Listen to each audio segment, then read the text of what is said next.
শুভ রথযাত্রার অনেক অনেক শুভেচ্ছা সকলকে। সবাই ভালোভাবে আজকে দিনটা কাটাও, ঠিক আছে? সবাই সুস্থ থাকো, আনন্দ করো আজকের দিনটা খুব খুব করে।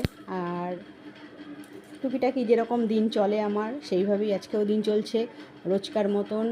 মা আজকে সকাল সকাল নিজের কাজগুলো যেইভাবে করে সেইভাবেই করছে।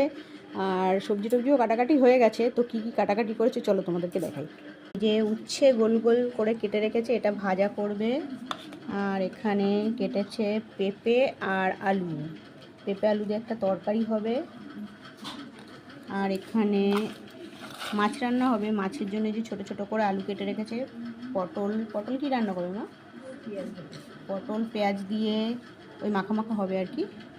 আর আলু চোখা হবে, তার জন্য আলুও কেটে রেখেছে। আর টমেটো কেটেছে, এটা মশলায় দেওয়া হবে প্লাস পটলে দেওয়া হবে।